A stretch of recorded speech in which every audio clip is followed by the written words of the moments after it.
And you have a very dramatic picture there, I must say. It's like this. Oh, this, right? Yeah. Oh, there you are, Fred. Okay. Hello. Hello, John. Hello, everybody. Hello, Bob. Good. Hello.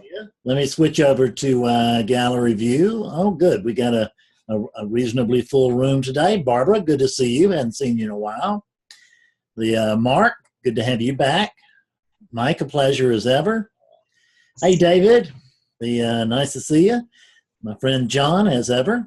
Thank you for the website. And Joyce, my dear, how are you? Still smiling? Good, good. That's great. Adam, good to see you. Julie, my pleasure. How are you, dear? Good. Kenton, a great joy to have you back. And you need to send me back something about our upcoming appointment. We canceled tomorrow, but we need to set up another date. Bob, nice to have you with us for the first time. Excellent to be here. Thank you. Stephen, good to see you. Has been an hour since I've seen you. Harvey, nice to see you. See you. Philip, hey, how are you, man? Good to see you. Philip, you were interested in the teaching thing, so take a look at the recurring, or whatever I've got, recurring student or whatever that program is I put up. That would work for you. Okay. Robin, same to you for that matter. How are you? And my continuing student already, Chris Warnock, who's been with me for actually about 2.5 years, I think, haven't you, Chris? And Kathleen, who's been with me for about 2, looking lovely as ever. And Kathy, nice to see you with us. And Michelle, lovely to have you. So let me see if there's anybody. If there's no, that's it. That's it so far. A little noise there as I accidentally started Skype up. Let me quit that. I do have the recording going, which is great.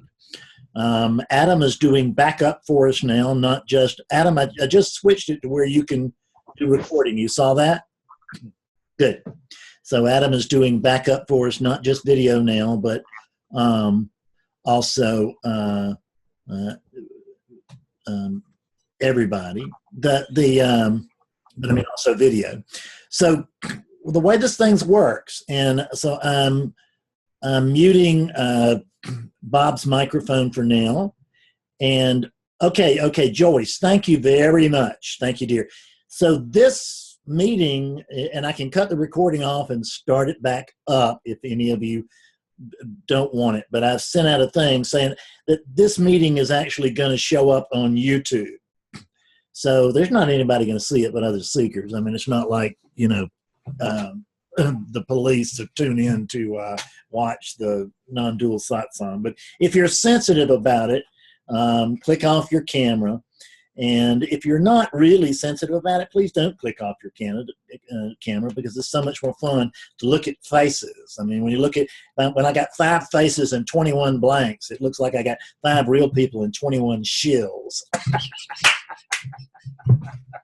So it's just more entertaining. So for the eye, and it's 2 hours, So, and I mean, for somebody watching this recording is quite different than somebody who's in this room right now. So I'm going to do that once in a great while. I'm going to put up a whole satsang, but I think Adam is going to start doing clips. So like 10-minute clips, kind of like Rupert or Aja or some of the others do, and from satsang, which will end up now. I'm probably not going to do any more individual any personal recordings. It's just I kind of moved beyond that now. I don't have the time, don't have the interest. So we're kind of let snippets take the place of that, I think. And I'll still be writing posts from time to time, which is quite enough work. I was up until the wee hours last night getting the one out that came out today. So that's pretty long-winded. Welcome to Satsang. It's truly a joy to be with you, and I mean that from the very bottom of my heart. It's really a joy to be here. It's this is I guess this is really the best part of my week. I love this. I love this meeting. I'm gonna miss you guys next Sunday, and not a lot because I'll be with Betsy, but I'll miss you somewhat. And then we'll get together with June. I will send out what I'll probably do is just put up a notice about Satsang on the website and send everybody who's been regularly attending, I'll send you a notice that it's time to register. For those of you who are going to end up being continuing students, be aware that you don't need to send anything. You're paid.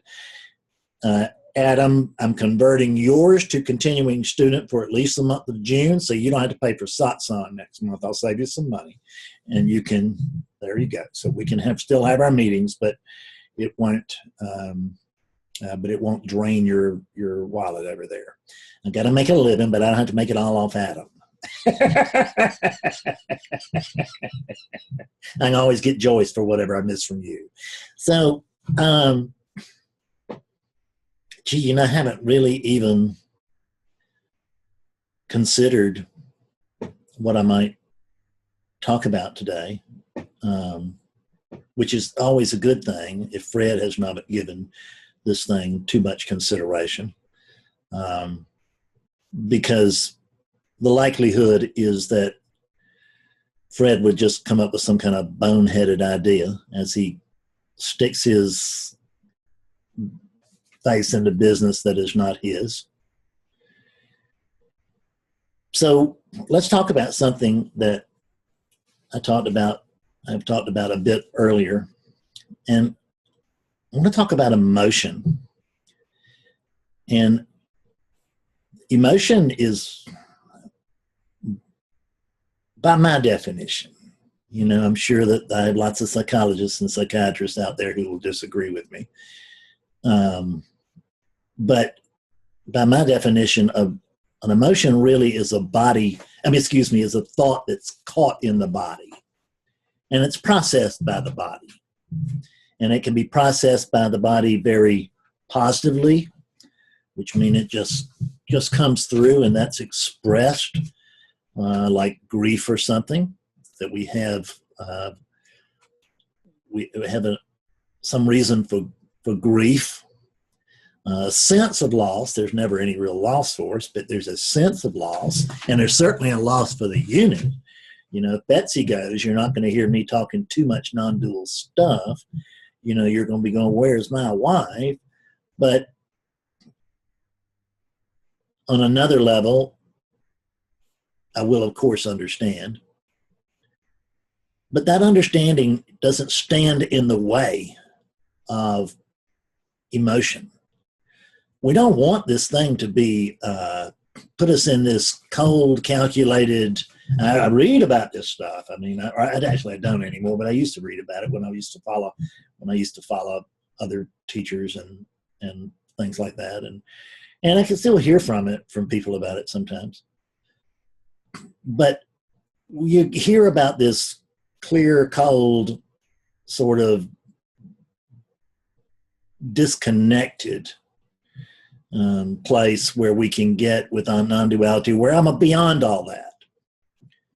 Well, and that's wonderful. I don't know what they're smoking, but I'd like some of it because I'm not beyond all of that.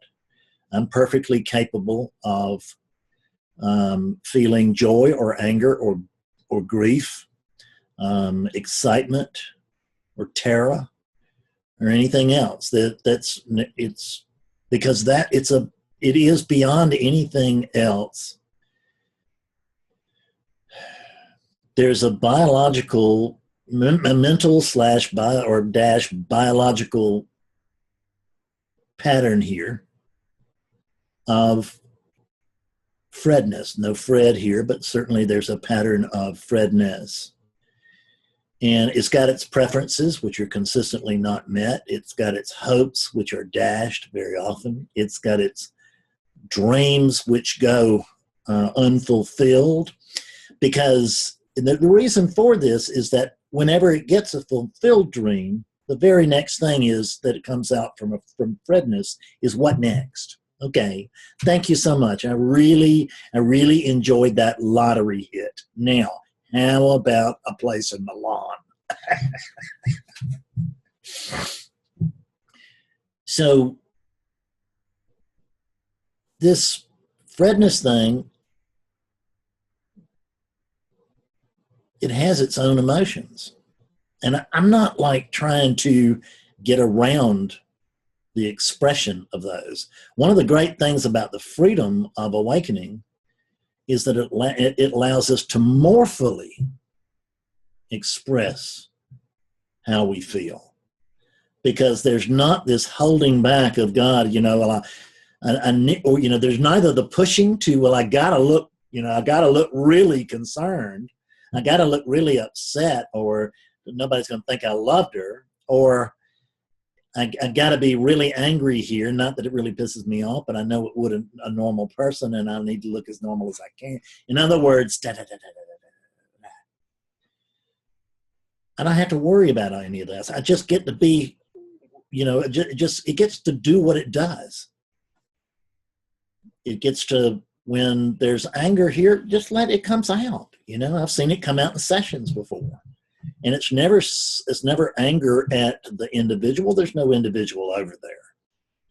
There is a sense of, there can be a sense of exhaustion with ego, because it's just going, you know, round and round and round.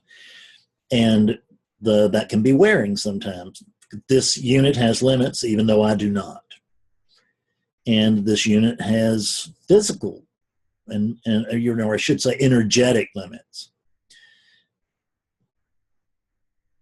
But the ability to simply express anger clearly, which is no, right? Sometimes somebody in a session, I've seen it be very effective. I've never ever dressed anybody down in a private session. I can't. It's bound to be some exception, but I can't remember it. So I should say I rarely, if ever, dressed anybody down, so to speak, taking them to the woodshed, as it might be, in a private meeting without them telling me later, thank you so very much. I really appreciate your willingness to do that. Most people wouldn't. So I'm not... I'm not trying to censor the humanity here. That's not the goal of non-duality. It's not to censor humanity. And it's not to make the unit look good. And it's not to make the unit look wise. It's just not about the unit at all. I mean, you know, there just isn't. The unit is the pipe through which is valuable flows. Doesn't mean the pipe is without value. It can't flow without a pipe. But it's still just a pipe. You know, when I go to get some water, I don't make a lot of fuss about the pipe. I just go for the water. But I can't get the water without the pipe, so the pipe's vital. Same thing with these things. These bodies are vital, but they're not the center of attention. Unless we have a distorted view of things, at which point they certainly can be. And I didn't have a distorted view of things for more than about 50 years. So I'm a really quick learner here. So allowing emotion to come through means simply not suppressing what's there. Because the only reason that I'm going to suppress something is there is because A, I think I'm going to look bad. A, I think it's going to, or B, it's going to kill me. Or C, it's going to overwhelm me so that I'm going to end up in a mental institution or something. You know, just, I've had that thing where I can't take any more. And like, so what happened next? Well, I took some more. You see that? So it's just, that's my story. I can't take any more. But the truth is that I can't take any more than I can stand, but I can stand more than I would have guessed. There is, however, there's a method for helping emotions, and I'm gonna bring shame into that. I'm going to bring guilt into that, blame into that. All of these, I'm going to bring those in as well, because this trio, this guilt, shame, blame cycle is just vicious, and it can get you in even in post awakening. It's done it with me. You know, I always say even in post awakening, like we really reach some sterling point once we've woken up. And if you've woken up, you've noticed that's not the case. I see Clinton shaking his head. You know, I mean, Kenton shaking his head. So it's because all it means is that we're at a new learning point.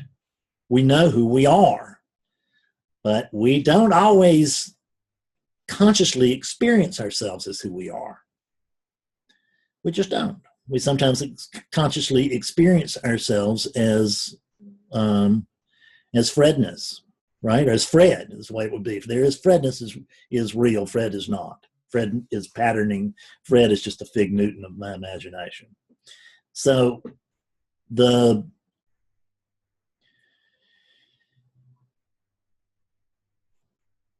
surest way to keep yourself cloudy, asleep, to keep yourself in misidentification,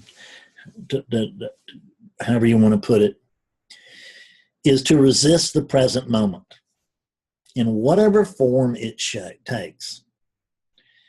And we all have that sense. You know, some of you will have read the post I wrote yesterday, and I touch on this, but I touch on it, lots of stuff, and repetition is the mother of clarity.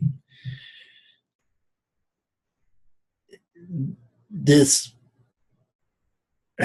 idea that awake beings are supposed to look or act or think or behave in a certain way is poppycock.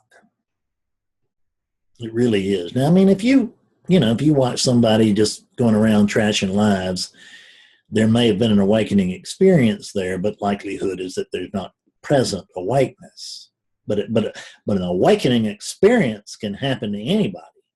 I mean, it can happen on death row with somebody who just shot 25 kids. There can still be an awakening experience, and then we can find out that there ain't nobody there that just shot 25 kids. Neither are there 25 kids. There's just oneness playing all of these roles, which is what the awakening is. It's the coming to see there's just this one thing, and guess who's it? If there's just one thing going on, can you not be it?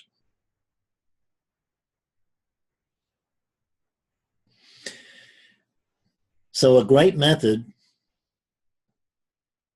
for allowing these humanisms to flow through, because these things are meant for processing. That's what they do. They are, in essence, processing awakeness in a manner in which awakeness can be convinced it's 25 people in this room instead of one thing, where it can have that feeling and have that experience, and it can know itself objectively. And guess what? Not all objective experiences are pleasant. I mean, I didn't come to oneness because I was looking for a bad time, if you know what I mean. I didn't turn to non-duality because I wanted to not have a good time. I wanted to come to, I didn't really even want the truth. I just wanted to feel better. But what I have found out is that I sometimes can't have both. Sometimes the truth is not feeling better. Sometimes the truth is feeling the way that feeling is coming through. Matter of fact, that's always it. In the pushing back of these emotions, we're holding them at bay, but we're not getting rid of them. We're not letting them process. We're bottling them up.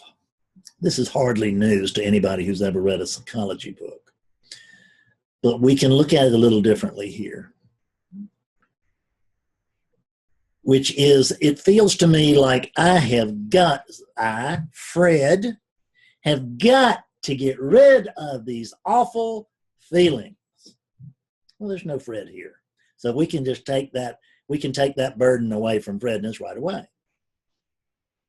What we can notice is that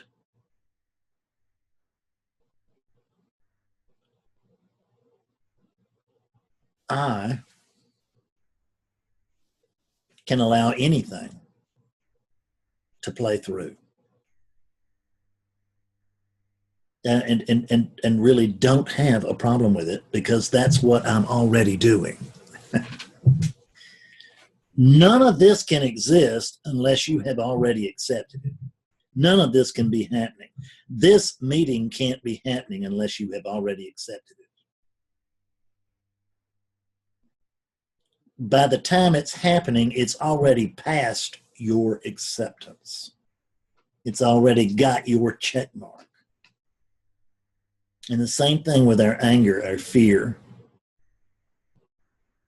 Because if you'll notice, when awakening really approaches, as you get to those, it's what can happen with the lower levels too, but probably not to many of us now. So when you get to that higher level where you can just feel like, oh yes, I mean, they just know that there's something new opening up, and all of a sudden you're just scared to death.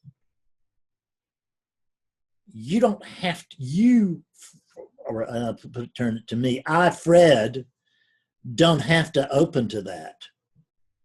All that has to happen is I can notice that I've already opened to that.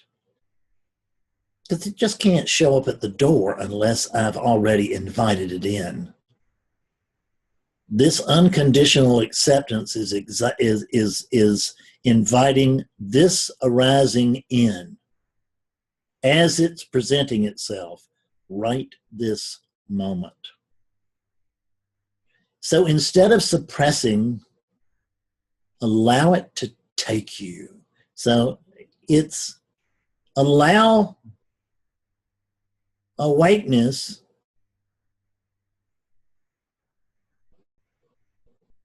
to use you as the pipe.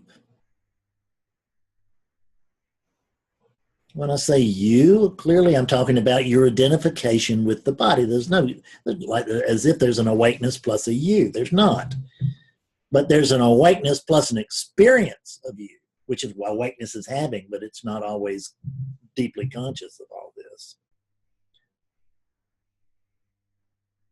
Hollow out. That's what we're really doing in this session and every private session you've ever had with me, or anything else. Every book that you've ever read on non-duality, every video you've ever watched. What's happening is the hollowing out. There's less and less Fred here. There's less and less Barbara there. There's less and less Steve there. That's what we do. And coming here is very helpful, because in a group like this, it goes both ways. One-on-one, it works in a certain way, and in a group like this, it works from a slightly different dynamic. But the same hollowing continues. Because when you come here, do you notice that here, if no place else on earth, here you are loved and accepted and met exactly as you are. No one here is asking you for you to be any differently. Except for you. You think you should be different.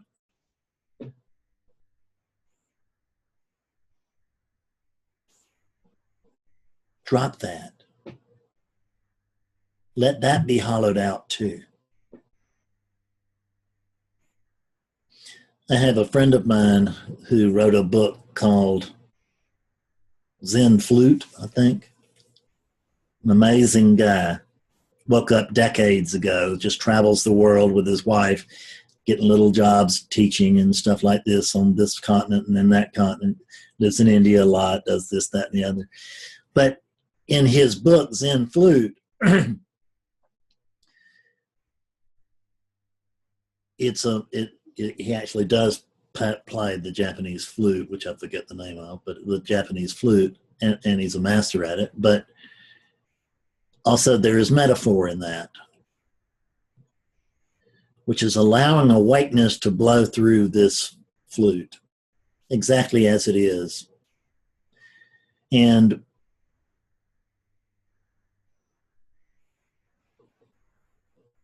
the more hollow that I am, the more sound can come through. And on a relative level, the more impact awakeness can have on a localized level and then a generalized level. Because there's when you come to recognize there's just one thing going on, every little bit of clarity that happens there, a rising tide raises all boats. If you get clear, guess what? It's not localized. And, maybe to some degree, it'll certainly going to feel localized. But it's going to have a larger benefit. And I think that's about it. So let's turn to questions. See who's going to be bold today.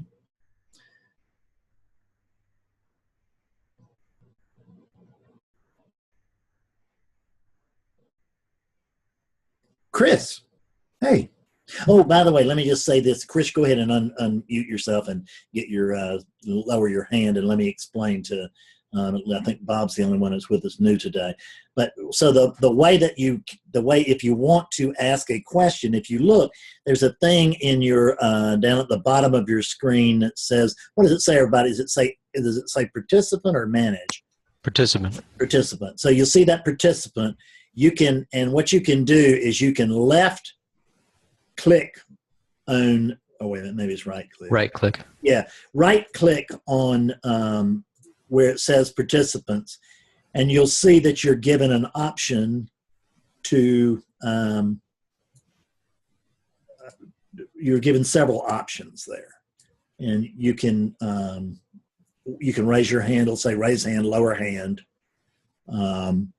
And if you raise your hand, then I don't know that you can, all y'all can see it. I know you can't see it on the recording, but there's a little blue sign that comes up in your frame that I can see that lets me know that you're in line that you want to ask a question.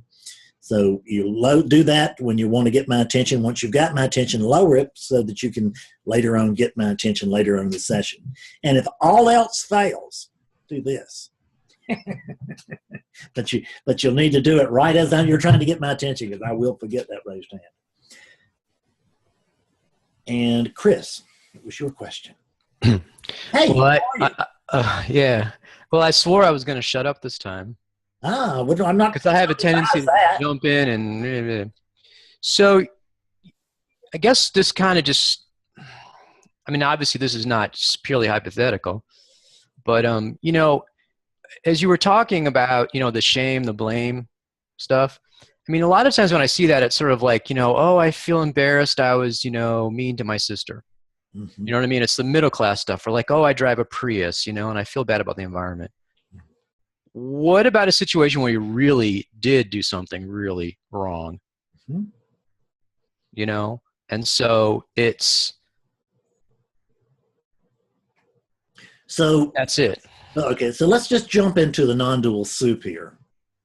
We're not talking we got to find out who was it that really did do something wrong.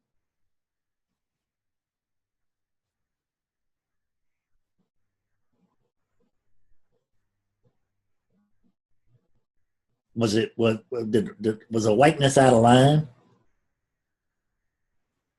Do we need to call it on the carpet? Do you see what I'm saying, Chris?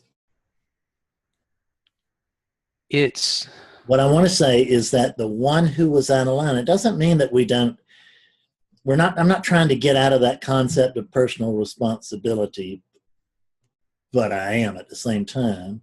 It's just kind of paradoxical. The only one who really did anything wrong was Chris or Fred, and Fred's done his share, and many of you are quite aware of the grave nature of many of my offenses as a human being. And but by the same token, and I've owned up to that, and I still own it. I don't have any problem with it. It's what happened. But beating myself up about it doesn't help. I'll tell you, let me give you an example. I remember reading, Thich Nhat Hanh was talking to a man who had abused some children. And he was just going on and on about the Thich Nhat Hanh. And Thich Nhat Hanh just said, "You selfish bastard." Something to that effect. I doubt that that's exactly what Thich Nhat Hanh said, but it's something to that effect. You selfish beast. He said, "It's still all about you. All that is long ago, and you're still caught up about you, and you could be doing for something for children presently, today. You could be doing good, but now it's all about your guilt and shame and blame, which precious you has to process in order to get off the hook." You know, it doesn't, what matters is right now, you know, is if being ashamed would help people that I have hurt and not disrupt anything else, I'm happy to do that as a way of amends. But I notice that it just doesn't work like that. Also, that shame, what we think is that shame is what keeps us from duplicating that experience. But if you talk to psychologists, they will tell you that is whole bullshit. That is the shame that causes the repetition of that behavior. Is that because that behavior becomes the only release for the terrible shame that I feel for being a guy who does what I'm doing now. So that all of that chain has to be broken through. Go ahead. I don't know though. It's like this coming up is like I'm like, okay, no, I cleaned up my act. If I hadn't had this pain, I would just keep doing it. It's conscience. Do you know that? I can see. I'm watching this behavior.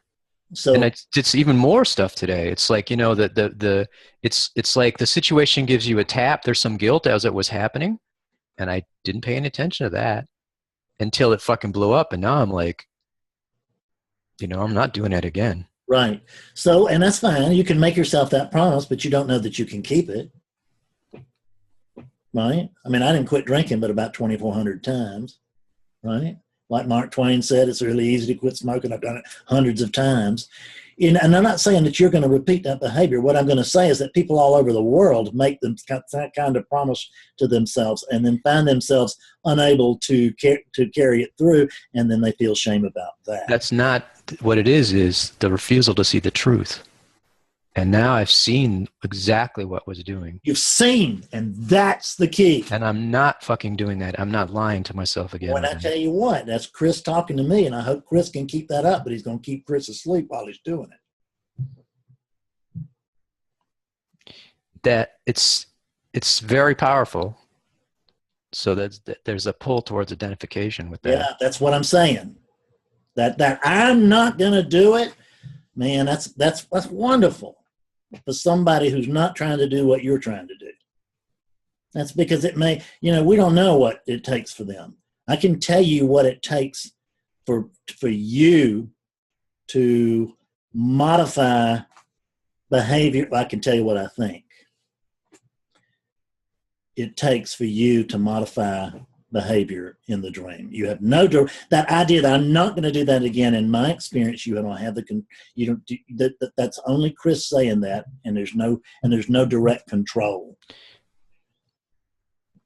Let me get through. Yeah. The indirect control is to notice that behavior clearly, and there may be feelings that arise from that seeing. You think I haven't been, but the disgust that arises at my own behavior is ego coming in the back door. Because what's happening here is awakeness in action. And when I say, yeah, but this is what was happening wrong, I'm calling God on the carpet and saying, you got it all right. I know. I know you got that. You got the universe. You got the planets in alignment. You got the seasons going really well and all that. But over here in my life, you are blowing it because this unit is doing what it should have been doing. Is that ever true? Is it possible for that to be true? It's possible to feel like that's true, and once you see that, as you see things more clearly, an awake unit simply isn't drawn toward that kind of. When I say awake unit, what I'm talking about is when you are awake, when you awake consciousness, conscious awakeness, when you are drawn, when you really see, if you are awake to a specific arising, you will not be drawn to selfish behavior. There are arisings here that I am not awake to, chiefly, I would guess, because I'm not willing to be awake to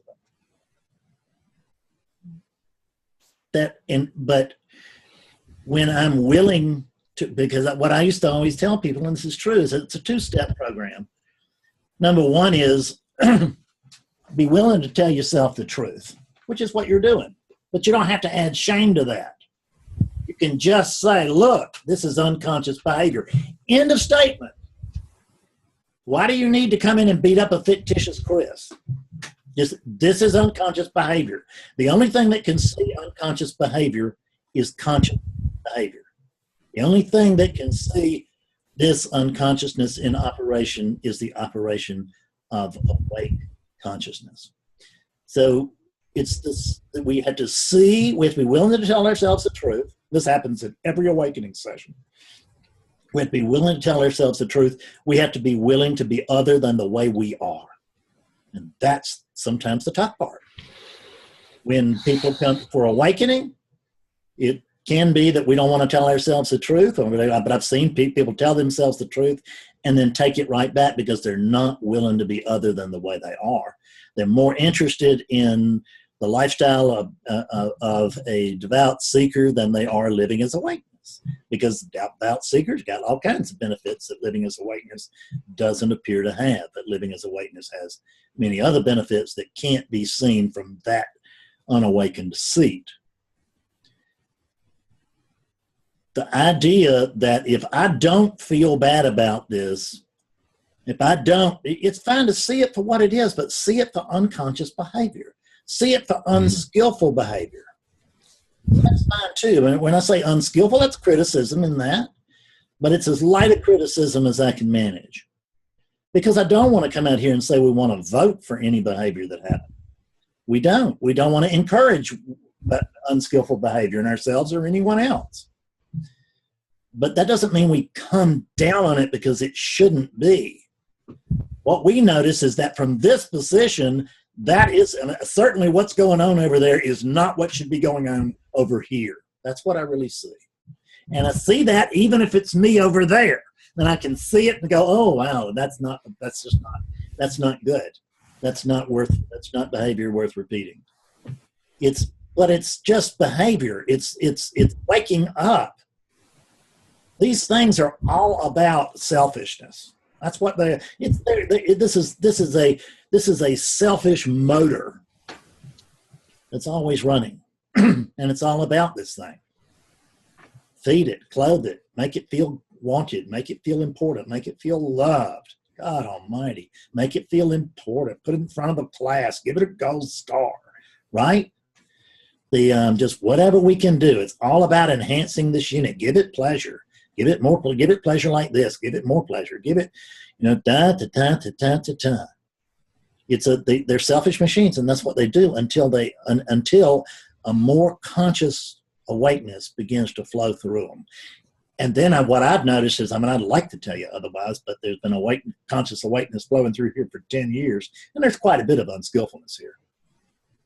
Just is. And there's been no graduation took place over here that has taken place over here. I'm still right there in the trenches. I'm not fighting some of the same boogeymen that I was fighting 10 years ago, but I notice that there's some that go relatively unscathed, because those are my private pleasures, my joys, and hell, the guy's got to have some outlet, right? Just unbelievable.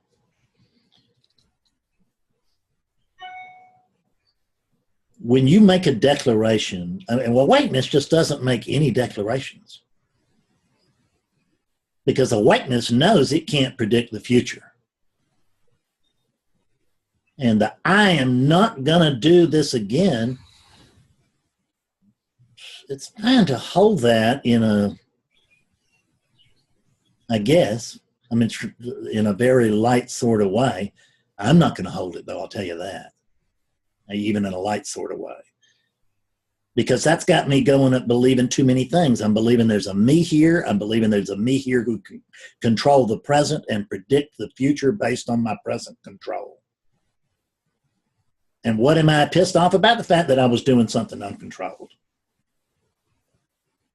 But I'm vowing not to do it anymore because it makes me feel better about that. I can't vow that.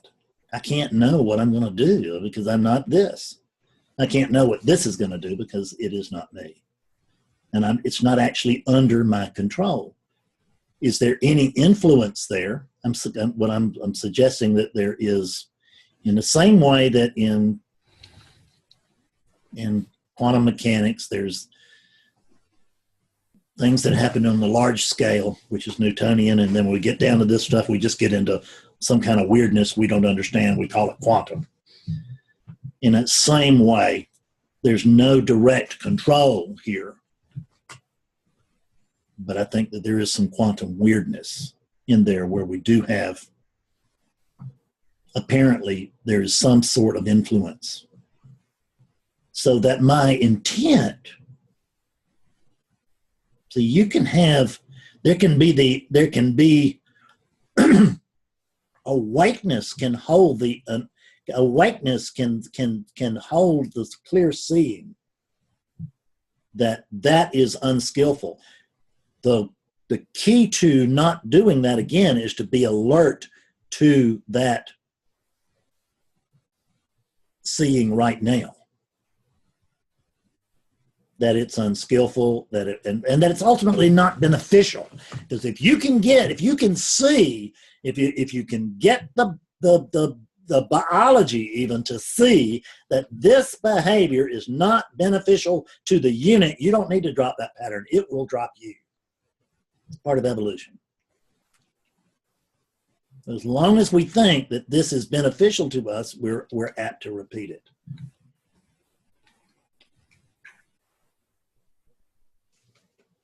Any further thoughts on that, Chris? Well, I was going to say, it's always, of course, Chris likes to blow things out of proportion. So what Chris thinks is totally terrible, of course, not everyone else is going to think is any big deal at all. Yeah. You know what I mean? Yeah, I had a guy Like, get a huge, something about terrible that's branded his life, and I was like looking, I was waiting for him to tell me what he'd done, and it turned out he'd already told me, and I just hadn't noticed that it was a big bad thing. Go ahead. Right. So of course there's always that going on, but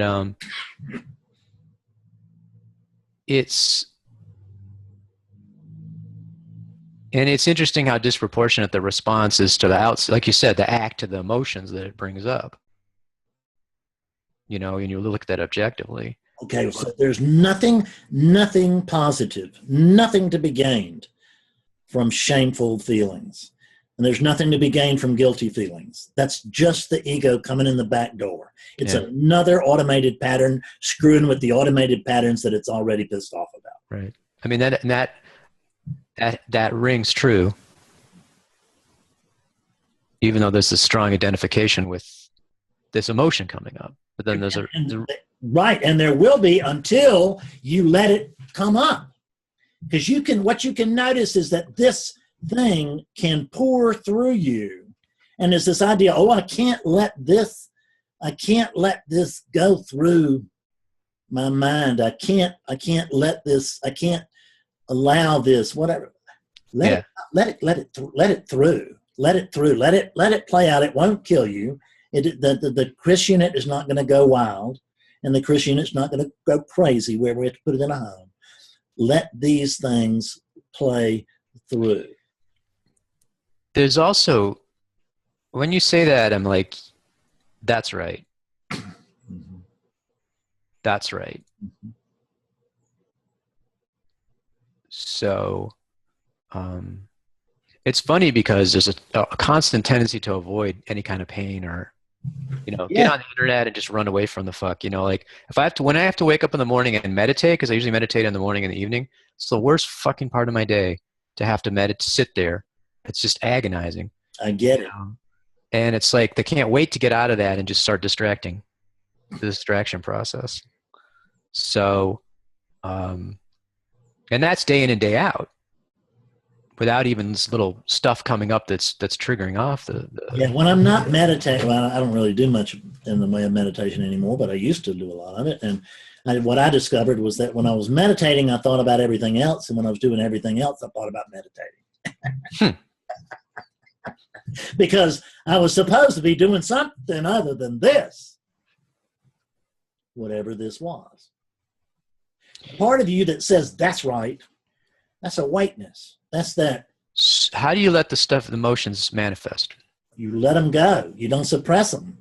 It seems so natural it seems like that's the yeah, default. It's the natural pattern. What we're doing here is bringing consciousness to unconscious patterns. That's exactly what we're doing. And to bring that conscious awakeness to that unconscious pattern of, well, I'd like to do that, but I noticed that I always do so-and-so. Well, who's talking? Right.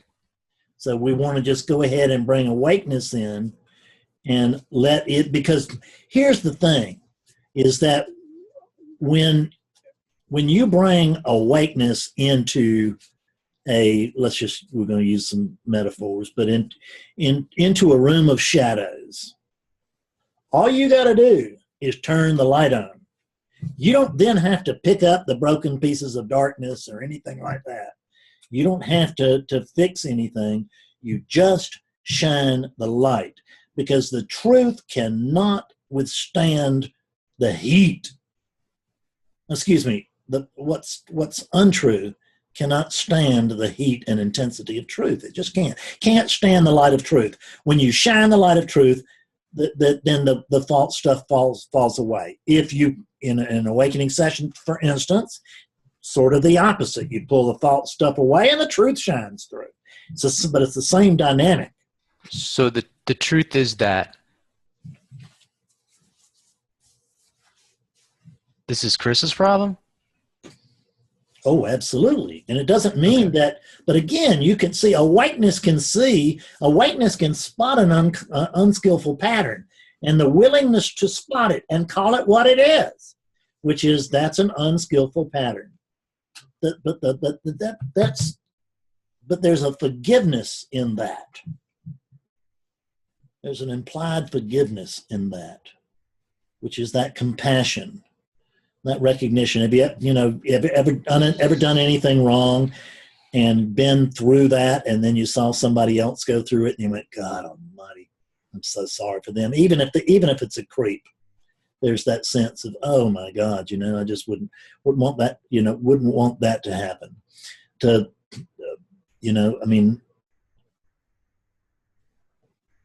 There's this.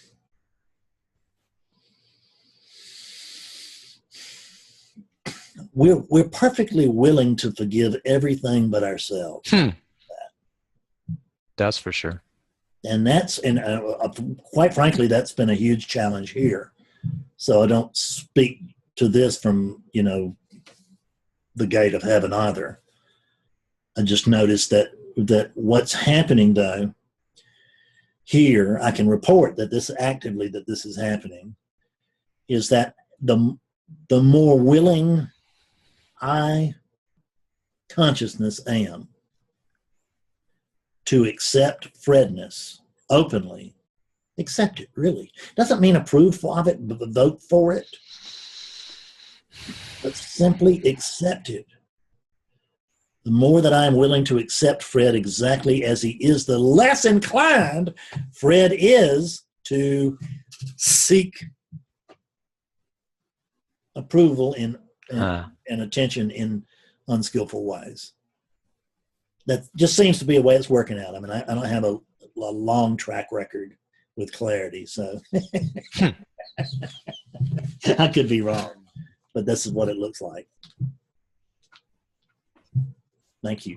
Yeah, thank you. Don't ever, the jump in, the quiet, when the room gets quiet, that's whoever you are that's listening to this, that's always your invitation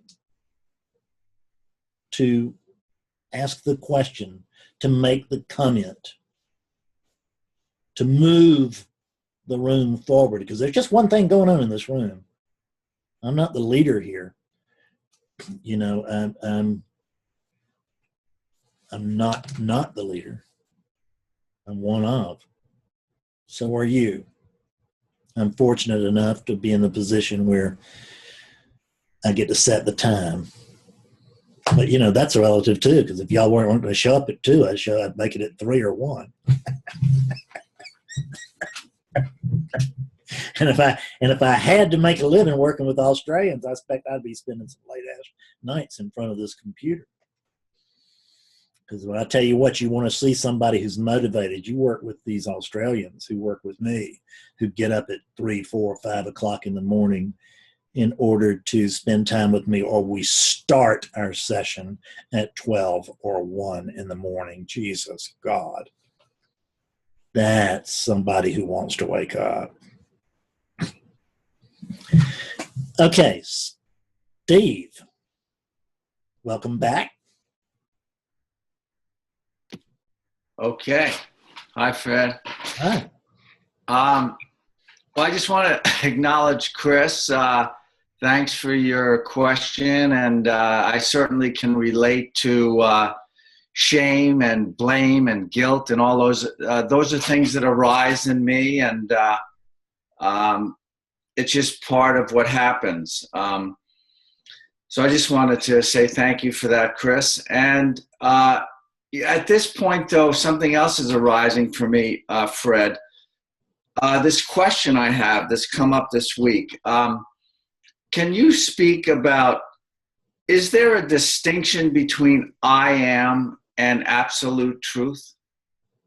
Yes, I can speak about it, and the answer is yes, there is.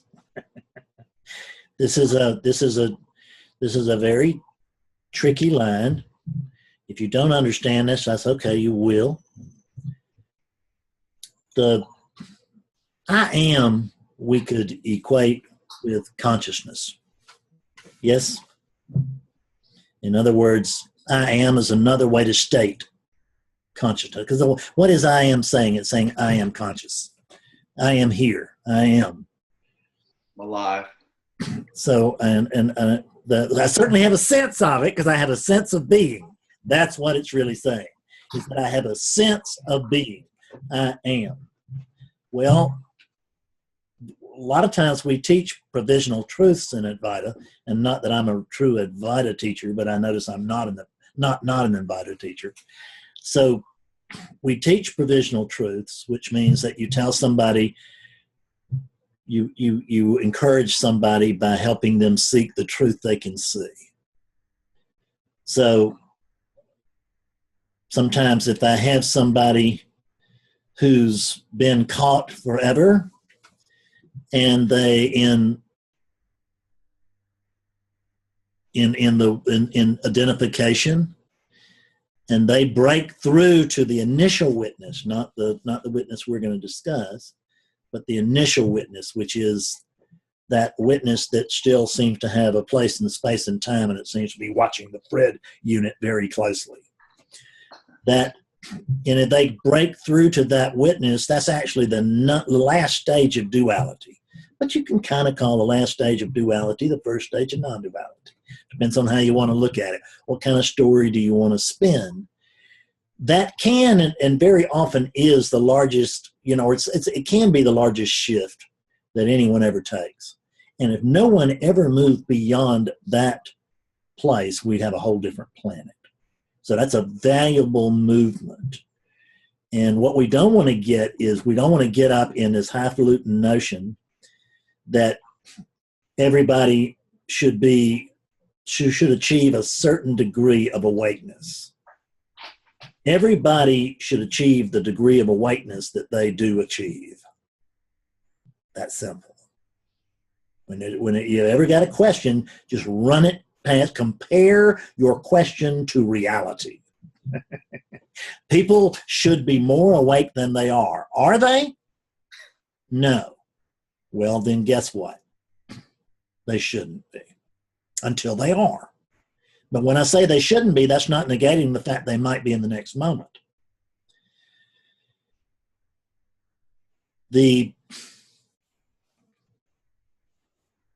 And now I just went completely blank. I have no idea what we were discussing.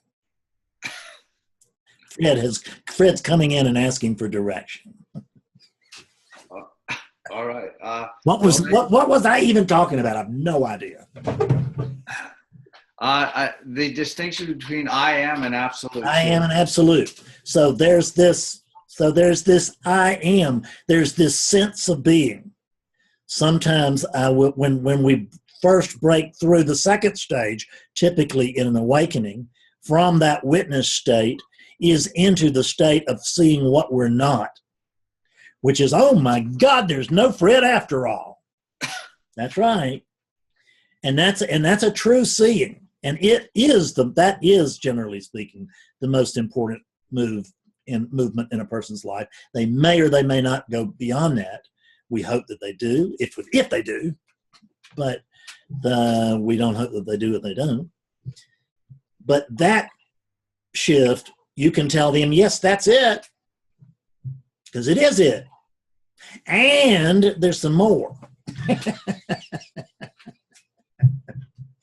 That's what you got to remember. These non-duality is not good about neat little packages. Well, it works like this and this and this, and if you just get this down, you'll have it. It just doesn't work like that. Non-duality is chock full of paradox. That's something we have to become careful with. Comfortable with. We have to become comfortable with the discomfort of dealing with paradox, because the mind wants to know. I had somebody this week. I had a very difficult awakening dialogue where the guy, I can't say I didn't do my job. He looked straight at me and said, "Oh God, I see. I am awakeness, and I'm already awake." And I said, "That's it." And then Bob came in and said, "But I'm not sure I understand that." No shit, Bobness. Right?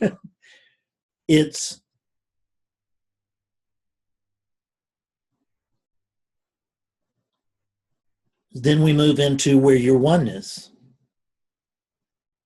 where you've seen what you're not, but you also seeing what you are. That's where I try to take people initially. Generally pretty successful with that, but not always.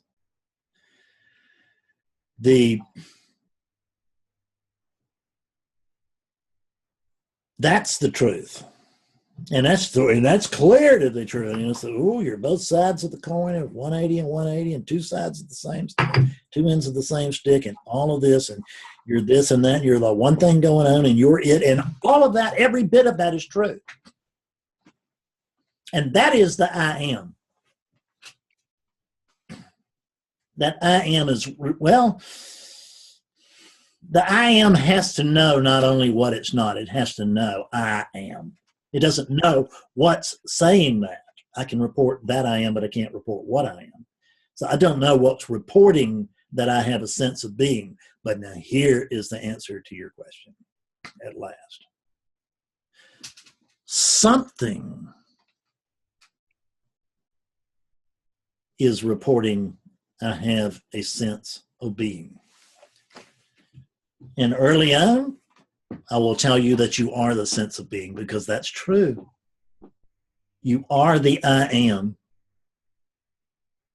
You are it. And there's more. The thing that has a sense of being is not the sense of being. It can feel like it because initially you can't see any separation.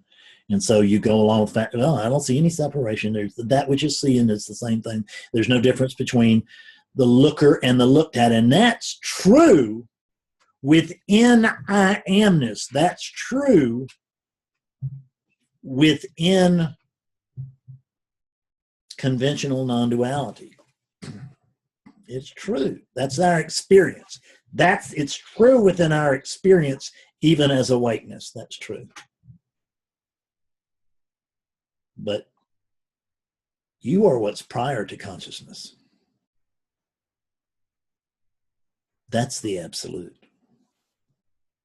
Let me tell you about that which is prior to consciousness.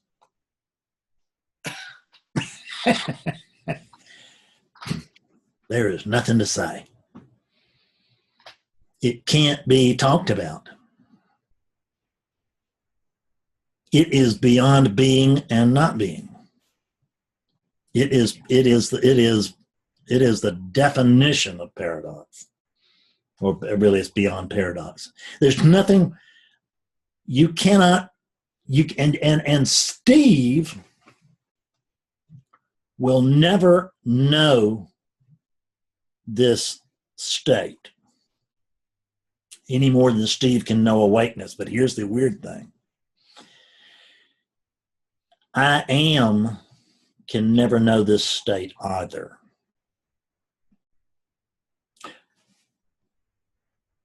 You cannot know this state because it is prior to the sense of being.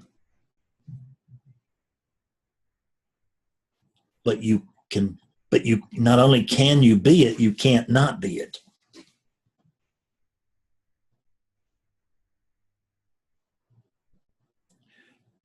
let's go to grad school here for just a minute, because this is a great way of seeing this visually. Some of you have seen this, some of you have not. What you are, let us put it this way. Let us say that you are the ground of being. Now, whatever the ground of being is, if it wasn't somewhat different from being, I would say you are being. I would not say you are the ground of being. So what do I mean when I say that you are the ground of being? We don't know what I mean by that.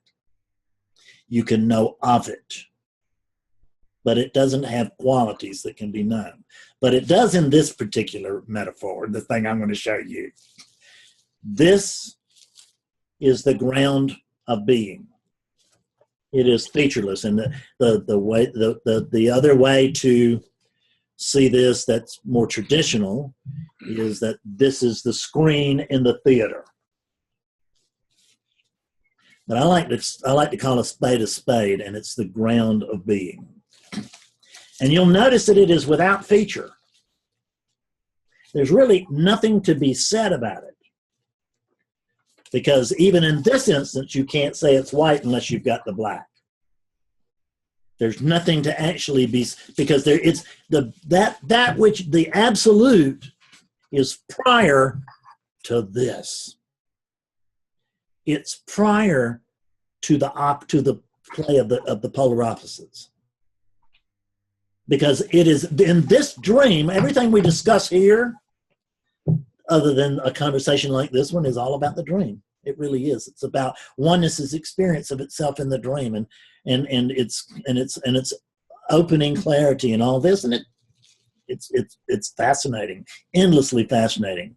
This thing that I'm talking about is not endlessly fascinating because it just is, but it's not endlessly fascinating. It doesn't anything. We can't say anything about it. This ground of being. But what happens is, upon the ground of being. So we are typically, we'll say, and it's not an unskillful thing to say, I say it myself, all of this occurs within you. Okay, that's a nice thing to say, and we all sort of understand what we mean by that until someone says, well, I mean, how can it be within me if there's no outside to me? What does within mean? See, within doesn't mean anything unless there's a without. It holds that the word has absolutely no relevance unless till you give it an opposite. This is a pine tree means nothing unless you've got something that is not a pine tree. Upon, so what actually occurs here, this is not occurring inside of you. Now let's notice that this is awakeness speaking through a dream. No, it's not, and this is awakeness that's being colored by Fredness as it comes out. So don't mistake this with the truth, but you can rely on it being pretty close. This is awakeness now speaking of that which is prior to awakeness, which is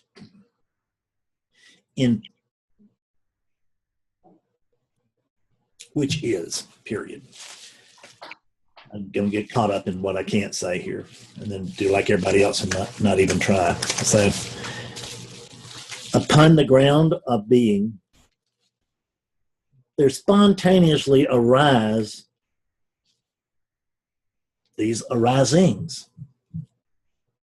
Now, the interesting thing about these arisings, if you look at them, they are not separate from the ground of being. So are these arisings? No, it's another word for the ground of being, isn't it? Because it's not other than the ground of being. There's no separation there. But because it's showing up differently, we call it something else. It's just a way of so everything that we're doing here, this whole conversation, Steve, the reason we go here, this is everything that we do is all about languaging. What we're talking about, that which talking about your true identity, and we're talking about, if you'll notice, your true identity is that which is prior to language. It's prior to thought. That's the reason I can report that I am, but I can't report what I am. It's not because I don't have a given experience, it's the fact that it can't be put into words. I experience myself, but I can't, but there's no way, because I am prior to language. Upon the ground of being, arisings arise, which upon investigation are seen to not be other than the ground of being. But guess what? We cannot say that these arisings are equal to the ground of being, because they're not. They are not other than the ground of being, but they're not equal to the ground of being, because these three arisings do not equal the ground of being. So it's upon the ground of being, but it's not equal to it's not other than the ground of being, because it can't be. There can't be anything other than the ground of being. That is the one known, who knows how many, that is the unknowable thing that you really are. You always are. You always are, because you cannot not be. That's the truth. But you do not always know that you are. The ground of being cannot not be. But it does not have a sense of I am all the time. When one of these things, a sentient being of any type, when it manifests upon, not within, but we say within, but more technically here, upon the ground of being,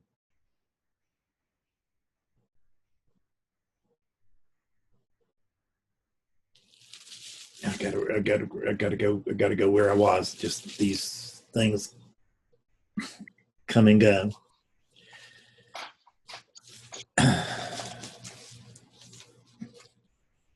So when these things, when these arisings come up,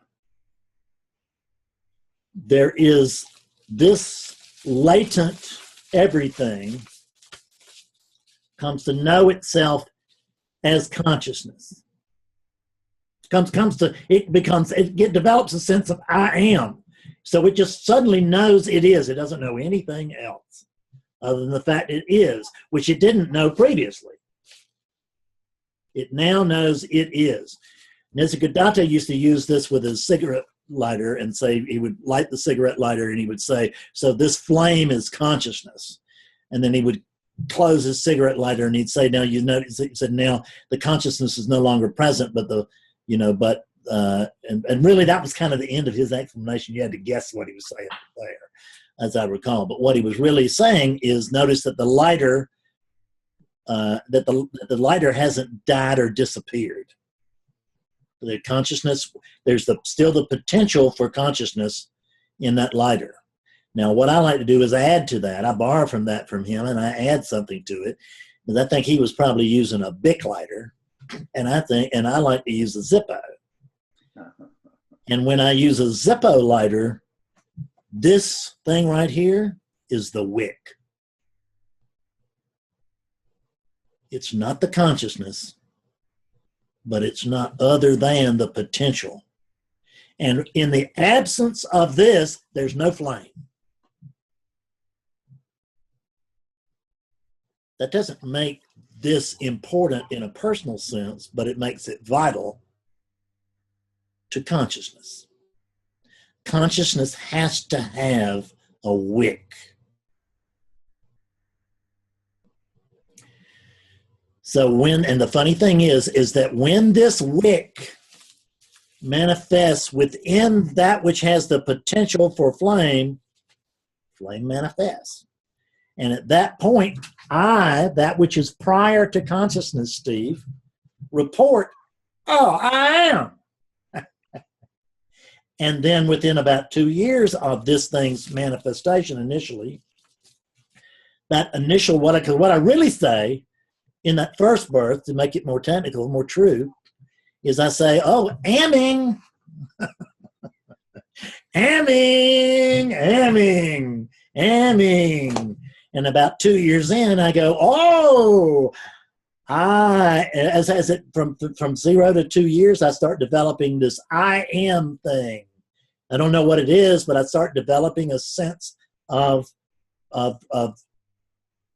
personal realization and a sense of my own being. And then at 2 years old, I go, oh, I see, I am this. Because I walk right into a prepared ground. The ground has been prepared for this seed to flower as Fred. This seed's no more of Fred than it's a man in the moon. But this seed manifests in that particularly fertile ground, which is chock full of the conditioning of mommy, daddy, school teacher, and everybody else who says, oh, no, you're really Fred. And you see that over there? That's not Fred. And they're bam, bam, bam. Oh, I see. Well, son of a bitch. I mean, I hear my first 2 years, my experience was just as oneness, and I thought it was just one thing going on. I'm so glad you straightened me out, and I see there's all this separation. There's me, and there's that, and there's that, and there's that, and there's them, and there's them, and there's them, and there's those. So that's the evolution, if you will. You don't know yourself, but you are, because you can't not be. You are it. It just makes no sense, but there's no alternative to you. We're all hung with you.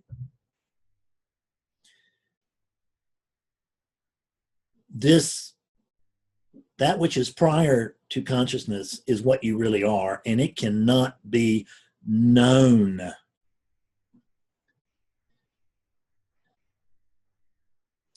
In the same way that Steve could never get enlightened. It's really the same thing taken to another level. Steve could never get enlightened. Damn it! Put him in front of the best teachers in the world, and he just wouldn't wake up. And what a disappointing unit. And in this same way, I amness cannot know that which is prior to I am, But that is the only way. But staying with that I amness, anything I say here is going to be a terrible lie, is the only way in.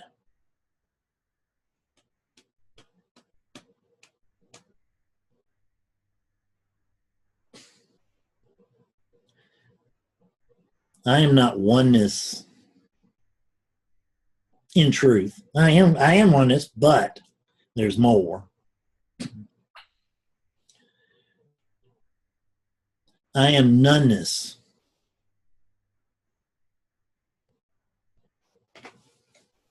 When these appearances, because you notice that these are just appearances, they're not separate. When these appearances appear, I have a sense of being. That doesn't mean I'm being. We can call it being, because we just language, we'll use anything to language stuff. Nothing wrong with that word, other than the fact that it's not accurate. But that's the way of words. I have a sense of being. I can't say I don't have a sense of being, because only the sense of being can say that. The sense of being must be present for that statement to be made. All I can tell you is that you cannot not be that which is prior to consciousness. That which is prior to consciousness does not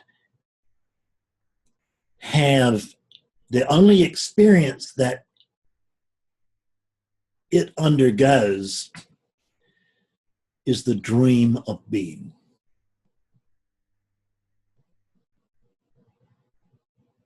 All of this is built into I am. Because in the absence of I am, none of this is. Do you notice that? In the absence of I am, none of this is, none of this can be. In the absence of I am.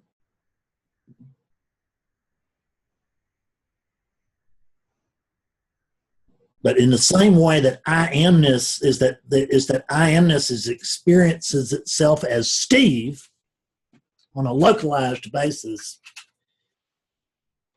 in a similar way, that which you are experiences itself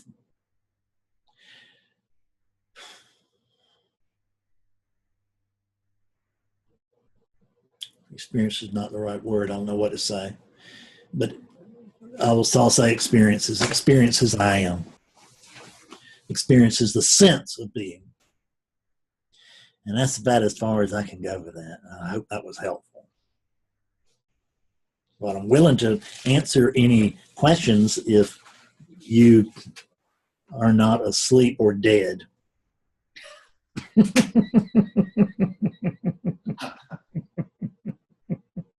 Well, after that discussion, I have no idea what I am.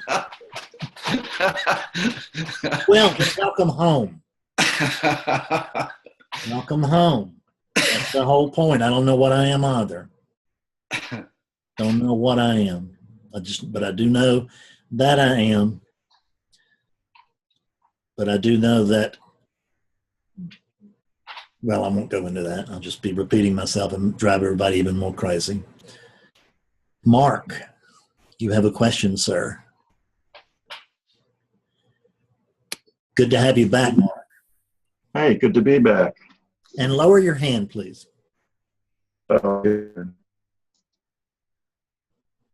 Let's see. How do Go to I lower hand? That's it. I got it. go. Okay. My question is, on the last webcast I participated in, you said you were reading a book, A Duet of One, Ramesh Balsekar's commentary on the Ashtavakra Gita.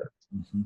And then you made a remark that, you know, it was sort of like that this really wasn't true in like a scientific focus on what realization actually is. This the Ashtavakra, or I don't even know, was over generalizing or was making exaggerated claims about enlightenment. And I guess that was Ashtavakra you were criticizing, or was that Ramesh also? I don't know. No, I doubt I don't want to put my. It was a while back, so. Oh, I remember exactly this. I remember the meeting. I remember the comments. I love the book, by the way. Yeah, it's a great book. And what I said was that whoever wrote these statements was not awake at that moment, because I talked about them getting carried away. And I understand that as a writer. I understand getting carried away. You know, I stayed up late writing that post last night, and when I got done with it, you know, I thought, well, this is the one where they're going to come lock me up, right? Because you don't know. And I wrote Betsy this morning. Well, John says the post is okay, so I guess I'm off the hook for another until I write another one. And what I meant by that is, number one, we don't know what was originally written there. We don't know. It's come through so many translations that who in the hell knows what the writer is saying. And I'm not criticizing Ramesh. He is translating what's there. But in the Eastern way of things, whether it's Indian or not, but particularly Southeast Asia, India and Southeast Asia, there is a lot of flowery language. You know, if you ever try to read Thich Nhat Hanh's biography of the Buddha, I mean, I know it's gotten, people love it and stuff. I couldn't get through, I just couldn't get through it. It was, you know, because all the little Buddha baby's footsteps, flowers were popping up and everything was perfect. And just, oh man, and it's just like, Jesus, I get this every year at Christmas. Now I got to get it when I read Buddhist books too. So it's, but when they talk about, and Ramesh is guilty of this himself, and I love Ramesh, and he's very instrumental. I was reading a book that Ramesh wrote, Pointers from Nisargadatta, on the morning that I woke up. Oh, really? So you know, I check that one out. So yeah, it's very, very good, and I've read it a number of times because I kept reading it again after that, hoping I could duplicate that experience. Yeah, I know where that's at. No, it is. It's the point. It'll happen again. Like I'm going through the incantation again, trying to see if I could make the magic happen again. Been there, done that. Yeah. So that,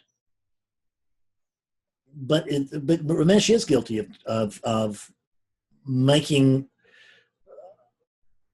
of speaking of bliss. Let me back up. I'm only speaking from my experience. So I'm just saying that my experience doesn't coincide with what is said there. Okay. Who knows?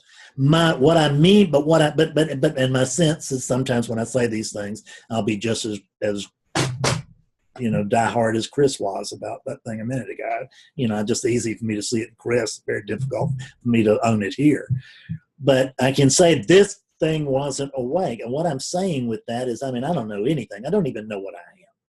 And I have no idea what's going on here.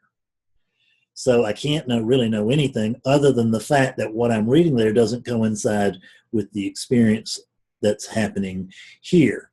Bliss, as it's referred to too often, it's like the little Buddhist footprints popping flowers up and stuff, is the way that we think of that bliss. It's, you know, it's either either the ecstatic LSD bliss, orgasmic, right? You know, just, this is good, hold that. Or it is the, nothing, you know, that bliss. What I experience is the great okayness. And there's a difference. That, I think, is, and I've heard also that the translation from, I don't know if it's Sanskrit or what, but the translation of bliss from the Indian languages to English is imprecise, and that what bliss means to us is not what they mean when they use their Indian term for that. I think that what they were describing actually is more like the great okayness, but I would think that because then it would agree with me. Okay. But that great okayness is always here. Always. It doesn't come and go, nor does it rise and fall. Bliss is not bliss as my mind processes the word bliss is simply not sustainable. It's ecstatic. It's ecstatic. Thank you very much. That's this poem, God's in his heaven and all's well with the world, sort of inspired experience. I think it's Robert Burns or somebody. And that's really more of the great okayness. You know, everything's okay. Everything's fine. And you know, and I know that even though it's gilding the lily, it's a perfect world. There's no mistakes here. Which, you know, and I know that in my heart, other than for this one, who gets out of line and does stuff that shouldn't be doing. In Fred's opinion. But I notice that in Awakeness's opinion, it's doing exactly what it should be doing at all times because it can't not. So that great okayness, the beauty is it's better than something that rises and falls. It's better than something comes and goes, ultimately reliable. If you take this unit and you thrust him into a completely untenable situation, it's probably going to go nutso for a while. But at some point, unless it's perhaps, and I can't even know this, but unless it's being physically tortured or something like that, and I don't even know that it wouldn't happen then, I just can't know, but I wouldn't bet on it. It's going to be seen from the proper perspective. The great okayness is the way that awakeness views and feels, if you will, about the world. Because there's no right or wrong. So there's no but there's no And it does lop off things a little bit at the top and the bottom, in a sense that I don't get the same sort of, you can tell I'm a very exuberant person. I get really excited about stuff, but I don't get excited inside. Fred still gets excited, but even Fred's apt to not get as excited as he used to. But I don't go up there. This unit the conditioning may be such that it goes, oh, wow, another peanut butter and jelly sandwich. How can it be any better than this? That's the way this unit is prone to that kind of stuff. But inside, there's neither a taking it for granted nor a big celebration. It is as it is. And everything is as it is already all the time. So that can't be broken. It's like, you know, we speak of somebody breaking the silence, but nobody ever breaks the silence, because sound is just like this. It's occurring on top of silence. This is the silence. The arisings are the sounds. They are the sound. They are the sound waves that are being interpreted by my ear as being sound. What sound is there? In the absence of my ear, there's no sound. So there's sound waves, and the potential for sound exists, but without an ear, no sound, no sight. The beauty of this is that I can experience myself objectively. How wonderful. And I can experience myself, God almighty, does this suck out loud or what? Right. How painful sometimes. Yeah, right. Well, great. Thanks. That's what I wanted to Good. know. Good. Adam? Hey, Fred. Hey, Can you hear me? Adam. Yeah, I hear you. Great. I want to follow up a little on the question that Chris had, because I think we all can relate to this shame and blame and guilt stuff because, like, to be honest, we do it all the time. And I want to sort of inquire about what you are talking about, that these feelings are worthless. Because, like, is that really true? Like, can we know which feelings are good or bad, or no? Because it sort of feels like it leads to rejection of those. But it's never the answer, right? That's right. That's exactly right. And that's what we don't want, is the rejection of those feelings. Because those feelings are not a mistake. They have as much a place here as joy. Because joy can't exist here without its opposite. But we human beings, we just want, see, all of life is a two-ended stick. This teaching can't exist unless there are people who are ready for it. That old thing of when the student is ready, the teacher will show is exactly correct. And so there can't be this very notion that within every extreme there is the seed of the other extreme. There's this constant movement. So we as human beings, we only want the pleasant end of the stick. Just the human nature. We just want the good part, not the sucky part. We don't want this. We don't want the sucky part. We want the fun part. You know, I want to be, you know, I still visually, I see myself as probably in my mind, probably 35, 40. That ship has sailed long ago. I just want the good end of the stick. I don't want to, you know, look in the mirror and say, well, damn, who is this old guy and what's he doing in my mirror? Right? So we just want the high. We don't want the hangover. Can't have one without the other. Unless you drink through the hangover. That's what I used to do. Like little hair of the dog. And so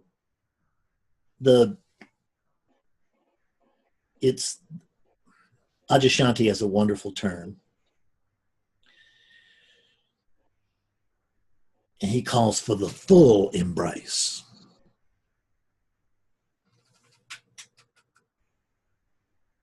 It's like, instead of trying to push it away, because I like what Jeff Foster says, it's that the feelings are like children that come knocking on our door. And it's on us, whatever that means. Say that again, children, I didn't hear you. The feelings are like children that come knocking on our door. Okay, yes. And that we may choose to let them inside, or that, I know it's not like accurate statement, right? But that all they want is to be there. Yes. All they want is to be held, you know? You know what they want? Let me tell you, so this comes back to this idea of letting everything flow through. Everything in manifestation wants attention. Literally. It is only by attention that I know that I am. I am the vast field of awareness, but I do not know myself until I have a localized field of attention. Every feeling wants that attention. That's the reason daisies lean toward the sun. Everybody wants attention. Children want attention. That's the reason they don't care if it's positive or negative. But in the absence of attention, there is no existence. if a tree falls in the forest and there's no one here, what tree, what forest are you talking about? In the absence of attention, there's neither, much less something falling and making noise. It is your attention that brings everything about. You are the actual light of everything. You are the light, period. You are the way, the truth, the light. That's a literal. You are the light. And what you can notice about light is that light in itself is colorless.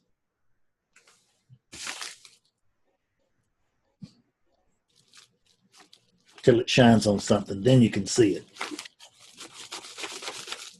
Even if it's particles. But when without light, no little bag. It must have attention.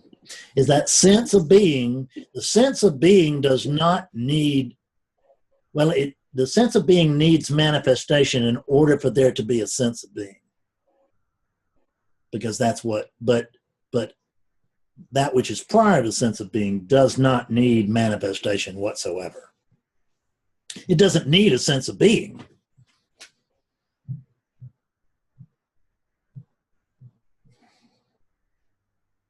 It's not hurt when the sense of being is withdrawn.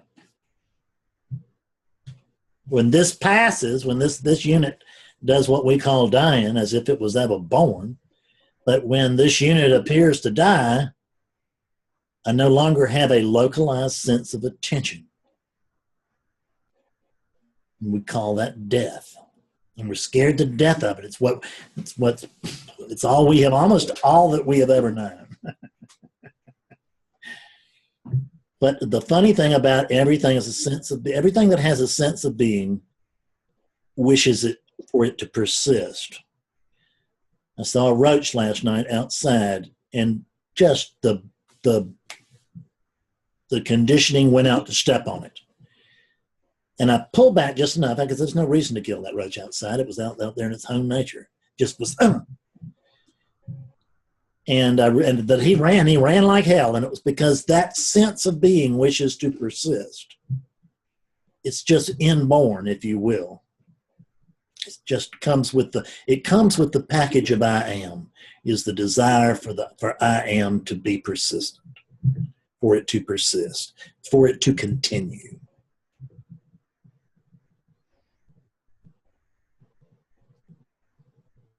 Adam, did I go where you needed me to go? Yeah, I think so. It's like, yeah, it's full embrace. It's a good term. The full embrace. There is no separation between duality and non-duality. There is no separation or non-separation, right? It's just the only separation there ever is in the imagination of oneness. When I go look for my true identity, I create the only duality there has ever been, which is that notion of duality within the languaging here, within the mind of oneness. No separation. No inside, no outside. What do you say about this? Nothing. There's nothing to say about this. I used to have might have been my first student. She would come over and I would say, well, sit down and not talk about that which we can't talk about.